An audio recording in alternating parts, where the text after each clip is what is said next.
Hello everyone. In this video, we are going to verify Stokes theorem for this F vector, where S is the open surface of the rectangular parallelepiped, which is formed by the planes, okay, by help of these boundary lines. So here, this boundary lines is the above the XOY plane. Okay, I let you explain later after drawing the diagram what is this meaning of above XOY plane. Okay, let's come to draw the diagram. So as we have discussed in the previous problem, it is important to draw the diagram. The first step, we have to draw the diagram for the given data. Understand that? So it is clearly said the given diagram is going to be rectangular parallelepiped, right? So you know what is the parallelepiped? It is a three-dimensional shape with 6 faces. So you have to draw a rectangular parallelepiped with this given data. Understand that? Okay, let's come to here. So I already have drawn the rectangular parallelepiped diagram. So here, this is this line I'm going to take as y-axis, and this one x-axis, this one z-axis. Okay, so this point and this one and this one. Okay, these 4 points I need. This is the important point. So I want to know what is this 4 point, because this is the bottom of the surface. Understand that? So this is the bottom of the surface. So already we have discussed in the previous problem.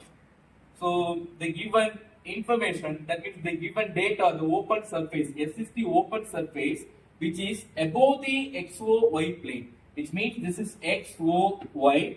So the given surface is above the XOY plane, which means the bottom surface is this one. Okay, this is open surface. Remaining surface have been closed. Understand that? So here we are going to verify the Stokes theorem for this given information. Okay, so we are using Stokes theorem to calculate how much the rotation is moving, or in which direction towards it is going to move. Okay, to calculate that we are using Stokes theorem. So here, to calculate the rotation in the surface, okay, is equal to the rotation in the boundary line. This is the boundary line because this rectangular parallelepiped are open in the bottom space, right? So this is the bottom surface, it is open. So we are going to calculate the rotation in these 4 boundary line. So that has to be equal to the surface of the rotation of this surface. Understand that? Let us verify. Before I am going to verify, I need what is this 4 point. Okay, so let's come to here. This is the origin. Obviously, it is going to be 0, 0, 0. All 3 axes is going to be 0. Let's come to here. It is x-axis. So we have the value only in x. So x varies from 0 to 1. So this time x is 0, remaining axis is x is 1, and remaining axis is 0. Let's come to this line. So this line is y-axis. This time we will be having only the value in the y coordinate, right? So remaining coordinate will be 0. Let's come to this point. So this is the line from y-axis and this is the line from x-axis. So what do you mean by here? Here we will have only x value and y value. So what is x varies from? It is going to be 1 and y is going to be 2. Okay, remaining z coordinate is 0. Then, okay, after you plotting these 4 points, let's come to Stokes theorem. So this is the Stokes theorem. First write the statement. So I already have written the statement. Okay, what is there in the statement? The rotation in the boundary line is equal to the rotation in the surface. Understand that? Okay. Now you take right hand side. So I am going to take right hand side. Just write what you have in the right hand side in the formula. So this is what I have in the right hand side. So I need to calculate all these one by one. So first, let us move to calculate what is del cross F vector. To calculate del cross F vector, which means this is the rotation. Okay, to calculate this rotation, you have a formula. This del cross F vector can be expanded as in the determinant. Okay, in the determinant, in first row you have to write the vector component. It is I vector, j vector, k vector, right? Let's come to write in the second row. You have to write the dou component. In third row, you have to write f component. It is f1, f2, and f3. Okay, let me know how I have picked what is f1, f2, f3. Let's come to problem. So here you will be having what is your f, right? So in all the problems you will be given with f, right? So you have to find out your f1, f2, f3 from the capital F, right? So the coefficient of I is going to be f1, the coefficient of j is going to be f2, the coefficient of k is going to be f3. After identifying f1, f2, f3, you just substitute all these three vectors in its place, right? So after substituting, let's come to take determinant. So already it is clearly explained how to take determinant. This is plus, minus and plus, right? So first you have to write plus I vector and its corresponding determinant value. How will you get its corresponding determinant value? By removing this intersecting column and row. The I vector, okay, what is the intersecting column and row that you have to identify? So these rows and columns are the corresponding intersecting rows and column of this I vector that has to be removed. The resultant value has to be, okay, has to be multiplied in the determinant, okay? So from here to here and here to here. So when you multiply from here to here, this becomes dou y of minus xy, right? So which means you have to differentiate this function with respect to y partially. So here we have y. When you differentiate with respect to y, your answer is 1. So this is minus x. So I have written minus x. Let's come to bottom to top, right? When you multiply from bottom to top, you have to differentiate this function this time with respect to what? Z, right? So we have z here. When you differentiate with respect to z, your answer is 1. 1 into minus 2y, it is again minus 2y. So when you are multiplying from bottom to top, you have to add a minus. So there also we have a minus and here also we have a minus. So minus times minus is plus. Let's move to the second vector. This time it is minus j vector as per the formula. This time you need to remove the intersecting rows and columns of this minus j vector. So let's find which one is intersecting. I think this column and this rows this time is going to be removed. You're going to take the cross multiplication of these four, right? So when you take cross multiplication, you have to differentiate this function with respect to what? X, right? So the answer is minus y, okay? When you take cross multiplication from here to here, this time you have to differentiate this function with respect to z. So there is no z. So you have to treat the other variable as constant because we are differentiating partially, right? When you are differentiating partially with respect to x, if you are differentiating, the remaining variable has to be treated as constant. So here we are differentiating with respect to z. This time we need to treat other variable as constant. There is no z. So therefore, when you differentiate the constant, it is 0. So therefore, it is 0. Let's come to k vector. So it is k vector. This time you need to remove the intersecting rows and columns of this k vector. I think these column and rows will be removed. The resultant value is this one. We are going to take cross multiplication of these four. So this time you have to differentiate this function with respect to x. There is no x. So all these elements are constant. So it is 0. Right? From bottom to top, when you differentiate, this time you have to differentiate with respect to y. We have y here. So y is 1. When you differentiate, the answer is 1. 1 times x is minus x. Okay. So after finding the determinant, let's write its simplest form. Okay. So here minus x 2y I vector j plus yj minus into minus plus yj vector, then minus xk vector. Okay, this is my del cross m. Okay, what are the things I need in the formula? I need for right hand side I need first del cross f vector, then I need what is n cap. Let's move to find n cap. N cap is nothing but it is a unit normal vector. So we have to find out the unit normal vector for this open surface. Unit normal vector is nothing but, okay, what is the perpendicular line for this open surface? That is your unit normal vector. I think this one is going to be the bottom surface which is open, right? So we need to find out the perpendicular line to this bottom surface. So obviously it is going to be the top surface, okay? All the lines from bottom to top is going to be the perpendicular line. So which is playing z axis, right? So which is playing z axis. So what is the vector is moving through the z-axis? It is k vector.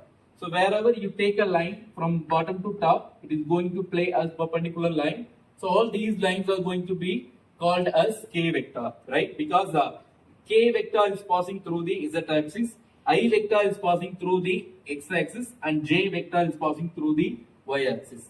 Understand that? So obviously it is going to be n cap is going to be k vector. Now we know what is del cross f vector dot n cap. So we can take the dot product. So when we take the dot product, what is the answer? We can multiply only k with k. The answer is going to be only k dot k is going to be 1, right? So 1 into minus 1, it is minus 1 into minus x, it is minus x. Okay. So now ds is the region, okay, the boundary region for this k vector. What is the boundary region for this k vector? Obviously it is going to be dx and dy. Understand? So now we know all these results. What is the next step? We have to substitute all these current results in the right hand side formula. So I have written double integral over s. So now I know what is my del cross f vector dot n cap. The whole value is minus x. So I have put minus in the outside. This is x. Now I know what is ds. It is dx into dy. Substitute all these results. Then use normal integration, double integration concept. First do inner integration.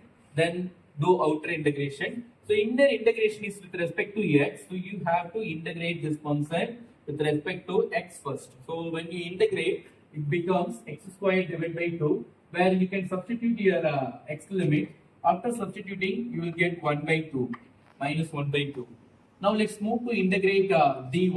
So it is y. When you substitute your y limits, it is 2. Therefore, minus 2 by 2, the answer is minus 1. So this is my right hand side answer. Okay. Next, I need to find out what is the left hand side. Okay, where I have to get the same answer, right? So that is why then only we can say the given problem is verified by using the Stokes theorem. Okay, let's see how I'm working on to get the exact answer of minus 1. So first, you have to write what you have in the left hand side. In left hand side, I have line integral, that is single integral. Okay, so this is integral over c f vector dot dr vector, which means now you have calculated the vector speed in the surface area. This time you are going to calculate what is the vector speed in the boundary line, because these 4 lines are open. In the boundary line, you are going to take some value. By help of that value, you are going to find out what is the vector speed. Okay, vector rotation. Okay, the speed of rotation. So that value also match my RHS, right? Now already we have named from O to A and A to B, B to C and C to O. This closed line is called the common C. It is a closed curve, okay, which can be separated into OA, AB, BC and CO dot F vector dot dr vector. So now you need to find out what is the F vector dot dr vector in each line individually. Okay. Let's see, before I'm going to find f vector dot dr vector in each line, 1 second, this is not double integral, this is single integral. Okay, okay. Now, I'm going to use, I'm going to find out f vector dot dr vector first. So I know what is the f vector. This is my f vector. In the question, it is given clearly. So you just write what is your f vector. So I have written.